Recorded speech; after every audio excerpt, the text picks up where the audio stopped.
Waktu saya masih kecil, saya punya salah satu pesawat Airhawk seperti ini yang digerakkan oleh mesin plastik kecil. Mesin ini menggunakan udara bertekanan sebagai bahan bakarnya. Dan saya ingat memompanya hingga tekanan tinggi dengan pompa kecil yang disertakan sebelum melemparkannya ke langit dan tidak pernah melihatnya lagi. Dan sejak saat itu, saya ingin membuat versi saya sendiri tapi sedikit lebih besar. Video ini disponsori oleh Opera. Jadi, saya mulai mencetak beberapa rusuk airfoil ringan dengan printer 3 dimensi dari plastik ABS yang akan membentuk struktur internal sebuah sayap. Saya sebenarnya bisa menggunakan bahan lain, seperti balsa, kayu, atau serat karbon. Tapi bahan-bahan itu lebih sulit untuk diproduksi dan tidak akan mengurangi berat secara signifikan karena tulang rusuk ini sangat tipis. Setelah direkatkan ke spar serat karbon, saya menempelkan batang karbon di bagian depan dan strip karbon di bagian belakang. Karena sayapnya akan dilapisi dengan film ringan, jadi ini akan membantu mempertahankan bentuk aerofoil. Nah, saya belum pernah melapisi sayap seperti ini sebelumnya, jadi saya sempat membaca instruksinya sebentar. Bahan ini sangat tipis dan rapuh, jadi mudah kusut. Tapi di bagian bawahnya ada perekat yang bisa menempel dengan panas, sehingga bisa disetrika ke struktur sayap. Itulah kenapa bahan ini dicetak dari ABS, karena titik lewehnya yang tinggi. Setelah disetrika ke tulang-tulang sayap, sedikit pemanasan dengan heat gun akan membuat film ini menyusut sehingga menghasilkan permukaan sayap yang halus. Tapi ada beberapa masalah. Yang pertama adalah tulang-tulang di ujung sayap melengkung ke dalam karena tarikan dari film penutupnya. Dan tarikan ini juga menyebabkan aerofoil menyusut di antara tulang-tulang sayap, sehingga profil sayap menjadi tidak konsisten di sepanjang rentangnya. Selain itu, mungkin saya terlalu lama menahan heat gun di satu posisi, sehingga film penutupnya meleleh. Saya hanya ingin membahas desain sayap secara singkat, karena ini adalah pesawat bertenaga udara keempat yang saya coba bangun dan terbangkan. Pesawat pertama yang saya buat adalah yang paling berat, tapi menggunakan sayap yang sangat mirip dengan yang sedang saya buat sekarang, meskipun dibuat dari papan busa. Dan meskipun pesawat itu menggunakan mesin yang sangat tidak efisien, sebenarnya pesawat itu memegang rekor waktu terbang terbaik saya, yaitu 16,5 detik. Sedangkan pesawat bertenaga udara terakhir saya, yang mesinnya jauh lebih efisien dan jauh lebih ringan, hanya terbang selama 8 detik. Sebagian karena pesawat itu menabrak pagar. Tapi jika sayapnya memiliki rasio angkat terhadap hambatan yang lebih tinggi, mungkin pesawat itu bisa melewati pagar. Saya sedang mencoba membuat pesawat-pesawat ini semakin ringan sambil mencoba membuat mesinnya semakin kuat. Tapi yang belum saya perhatikan adalah hambatan yang disebabkan oleh pesawat itu sendiri. Sayap terakhir yang saya buat sangat ringan, tapi juga memiliki hambatan yang besar. Dan karena daya dorong harus melawan hambatan, dorongan kecil yang dihasilkan oleh mesin-mesin itu kesulitan untuk membuat pesawat mencapai kecepatan. Jadi, desain sayap baru ini menggunakan profil aerofoil yang sudah dikenal, yang dengan kecepatan udara dan sudut serang yang tepat, dapat mencapai rasio angkat terhadap hambatan sebesar 60:1. Jadi, sedikit tambahan berat tidak akan menjadi masalah besar. Dan jika Anda ingin merancang sayap khusus seperti ini dengan aerofoil buatan sendiri, saya sangat menyarankan untuk mencoba OnShape. Saya cukup mengimpor profil aerofoil dari aerofoiltools.com. Lalu, dengan beberapa fitur desain tambahan, pada dasarnya sudah siap untuk dicetak.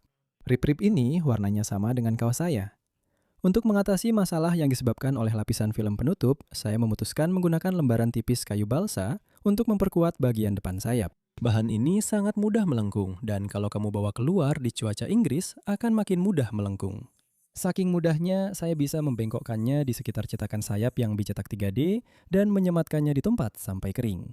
Setelah kering, bahan ini mempertahankan bentuk lengkung di bagian depan, dan saya bisa mencetak beberapa rusuk baru dengan sedikit undakan. Tempat kayu penguat akan dipasang.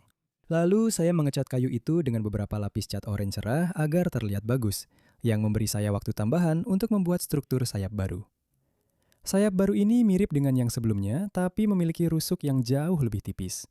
Saya berharap kayu penguat akan menambah kekuatan, serta beberapa batang karbon tipis untuk mencegah ujung sayap melengkung ke dalam.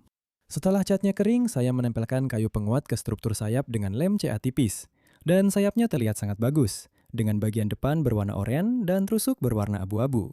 Kemudian, film pelapis bisa dipasang untuk memeriksa bagaimana profil aerofoilnya yang ternyata jauh lebih baik.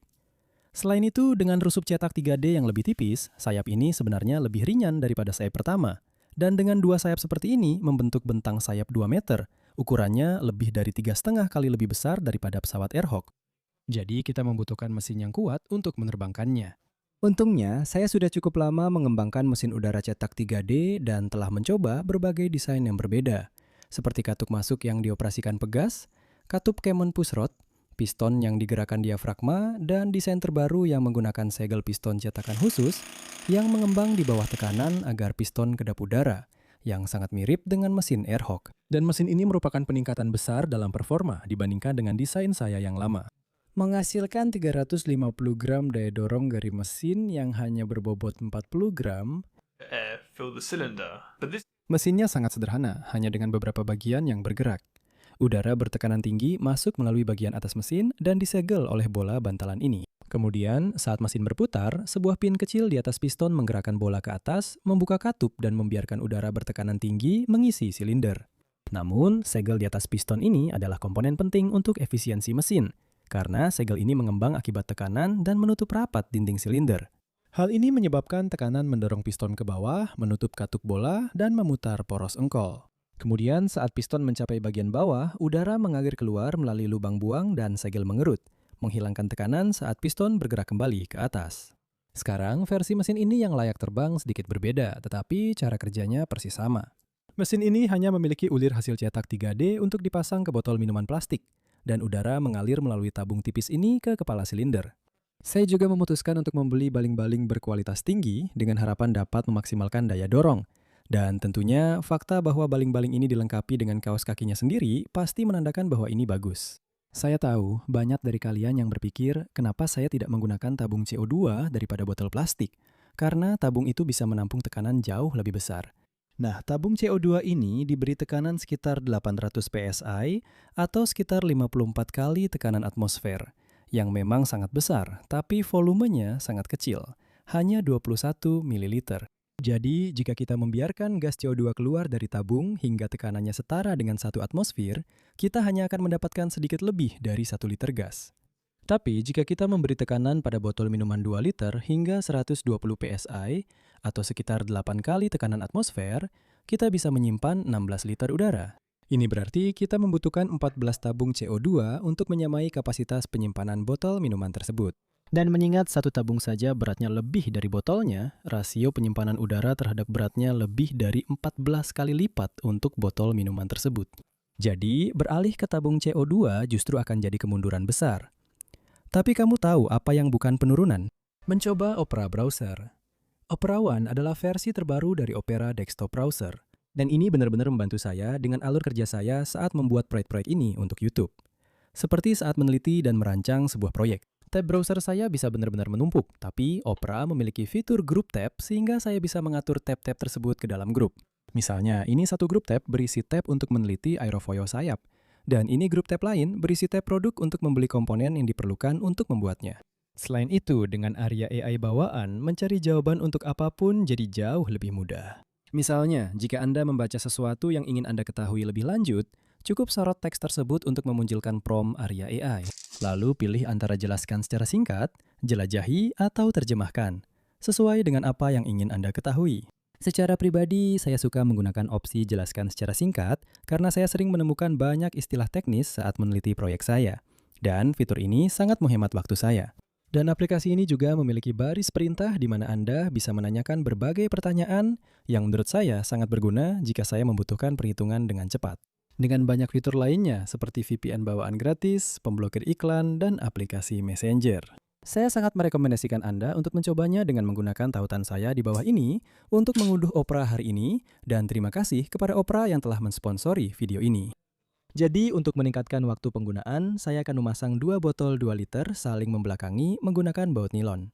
Ini memerlukan pengeboran bagian bawah botol, yang merupakan bagian tertebal dan seharusnya tidak terlalu mengurangi kekuatannya, serta melubangi baut nilon. Tapi untuk menyatukan botol-botol itu, saya perlu memasukkan baut nilon ke dalam botol, yang memerlukan memotong batang anak panah lama dan memasang soket hasil cetak 3D yang pas sekali dengan baut dan pas masuk melalui leher botol. Ini memungkinkan saya untuk menjepit ring karet besar di antara setiap botol sebelum mengencangkannya dengan mur nilon, yang semoga bisa menciptakan segel kedap udara. Tapi sebelum kita uji kebocorannya, kita butuh cara untuk memberi tekanan. Desain yang saya buat adalah tutup botol hasil cetak 3D yang di dalamnya ada katup bola kecil. Dan untuk mengisi botol dengan udara, saya bisa menggunakan selang ini dengan pengait hasil cetak 3D yang terpasang di ujungnya. Selang ini pas sekali melewati o-ring di katup bola, dan pengaitnya mengunci ke baut hanya dengan sedikit putaran. Setelah pesawat mendapat tekanan yang cukup, saya cukup memutar pengaitnya, menarik selang keluar, dan bola itu seharusnya menahan udara tetap di dalamnya.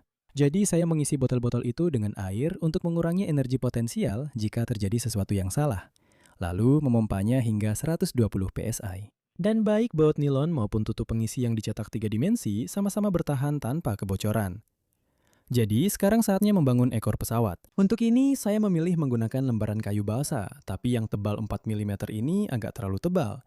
Jadi, saya memesan lembaran 3 mm yang, percaya atau tidak, dikirim dalam kantong kertas. Jadi, mari kita kurangi berat lembaran yang lebih tebal dengan mengebor beberapa lubang. Pertama dengan mata bor kecil, lalu dengan mata bor countersink besar untuk mengurangi serpihan, dan akhirnya dengan mata bor cetak 3 dimensi yang dibungkus amplas agar lubangnya halus dan rapi. Ini mengurangi berat sekitar 20% dan setelah beberapa lapis cat bisa dilaminasi dengan film pelapis untuk mencegah udara mengalir melalui lubang-lubang tersebut. Karena membiarkan banyak lubang besar yang dibor di ekor pesawat akan menjadi ide yang buruk. Saya kemudian menambahkan horn control dan memasang permukaan kendali dengan lakban karena ringan, fleksibel, dan menempel dengan baik pada film pelapis. Sekarang, saya ingin ekor ini dikendalikan melalui kabel agar beratnya tidak bertumpuk di bagian belakang pesawat. Jadi, saya menggunakan kawat baja pegas sebagai pegas torsi di dalam permukaan kendali. Ini membuat permukaan tersebut diberi beban pegas ke satu arah yang seharusnya menjaga kabel kendali tetap tegang secara konstan. Sekarang, Anda mungkin memperhatikan hanya ada 2 sirip ekor di sini, bukan elevator dan kemudi terpisah. Dan itu karena saya memilih menggunakan desain ekor V. Saya kemudian mencetak bagian yang bentuknya aneh ini yang akan dipasang ke tail boom, dan saya bisa memasang servo di sini untuk mengendalikan ekor, yang bekerja dengan sangat baik setelah kabel-kabelnya terpasang. Hub pusat ini juga dipasang ke botol dengan cincin fleksibel yang dicetak dan bracket kecil di tail boom untuk melengkapi badan pesawat. Sekarang, yang dibutuhkan hanyalah sayap yang dipasang ke titik-titik ini, dan kita punya pesawat yang sudah lengkap. Mari kita bawa keluar untuk uji terbang. Benar-benar 60 psi. Tapi saya bisa mendengar ada kebocoran dari tutup botol belakang. Itu bukan pertanda baik, karena saya sudah menguji tekanannya sebelumnya. Oke, cepat lepaskan itu. We can climb. Bismillah, coba kendalikan. Dan nyalakan mesinnya.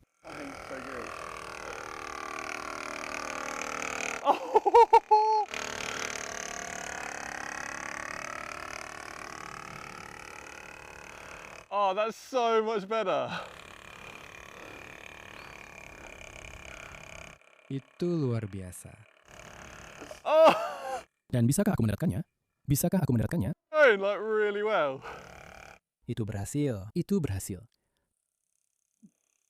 Sepertinya baling-balingnya patah ya. Ayo kita periksa ya. Jadi, poros engkonnya patah. Tapi itu jelas merupakan penerbangan pesawat bertenaga udara terlama yang pernah saya capai. Jadi, sekarang waktu terbang rekor untuk pesawat bertenaga udara yang dicetak 3 dimensi telah meningkat menjadi 31 detik. Saya pergi ke Instagram untuk bertanya, menurut kalian semua, berapa lama pesawat ini akan terbang? Dan sebagian besar dari kalian memilih lebih dari 1 menit. Jadi, saya tidak bisa menyerah begitu saja. Untuk meningkatkan waktu terbang, saya memperbaiki kebocoran di tutup botol dengan mencetak ulang menggunakan o-ring yang lebih besar. Dan pesawat pun siap untuk diuji lagi. And I stalled it. Oh no, I stalled it. Oh, we have to do another one. Dan 100. Penuh, semoga berhasil. Tolong jalan dengan benar. Previous flight, whilst tightening a bolt, I accidentally pierced. Oh, baterainya copot. This is- Ayo, kita bisa naik. Fortunately, I had some spare bottles, so it was an easy fix. Ayo. Ya, Camera and bottle replacement, I forgot to do one last vital check, and that was whether I'd pushed the tail boom back into its mount properly, because this means the control cables are too short. oh itu jauh lebih baik. 3, 2, 1. Oh no! Ini masih berjalan dengan sangat baik. But after a quick depressurization, I was surprised. Ya Tuhan, ini berhasil. Apart from this 3D printed, Bro, ini masih berjalan dengan baik. Ini masih di udara. this wing here, which a little bit of packing tape, that'll fix that. So I fixed the wing. Aku tahu maksudmu tentang rolomu. Hub, which I honestly reckon Bro, masih dekat. Tunggu. Anginnya datang dari kanan kita kan? Jadi... Anginnya datang dari belakangku. Oke, aku coba putar. Pesawatnya mendekat. Lagi turun. Baterainya lepas. Bisa kamu lihat, itu menggantung di samping. record again. Mostly because it really Dan aku bikin pesawatnya stall. Oh tidak, aku bikin pesawatnya stall. Oh, kita harus coba lagi. Oh ya. Untuk penerbangan berikutnya, saya memutuskan untuk menambahkan kamera kecil di pesawat. Tapi karena terlalu bersemangat setelah penerbangan sebelumnya, saat mengencangkan baut, saya tanpa sengaja melubangi botolnya. Kamu lihat itu? Ini mendesis, hanya mendesis keluar dari lubang itu. Untungnya, saya punya beberapa botol cadangan, jadi itu mudah diperbaiki. Meskipun selama proses pemasangan kamera onboard dan penggantian botol, saya lupa melakukan satu pemeriksaan penting terakhir, yaitu apakah saya sudah mendorong ekor boom kembali kedudukannya dengan benar. Karena ini berarti kabel kontrolnya terlalu pendek, sehingga menyebabkan banyak trim elevator ke atas. 3, 2, 1. Oh, tidak. Ini mungkin terlihat seperti akhir dari pesawat ini. Tapi setelah dekompresi cepat, saya terkejut melihat betapa sedikit kerusakan yang terjadi. Satu-satunya kerusakan selain bagian yang dicetak 3D di sini, sejauh yang saya lihat sayap ini baik-baik saja, hanya sayap yang ini, yang hanya butuh sedikit lakban untuk memperbaikinya. Jadi saya memperbaiki sayapnya dengan sedikit lakban dan mencetak ulang sambungan tengah yang baru, yang sejujurnya menurut saya menyelamatkan pesawat saat patah. Dan keesokan harinya pesawat itu sudah kembali terbang.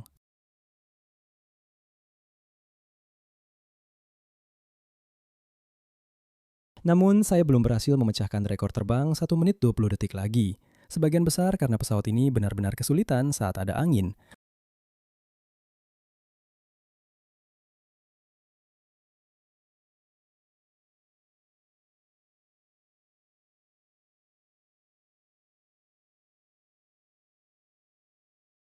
Anginnya terlalu kencang.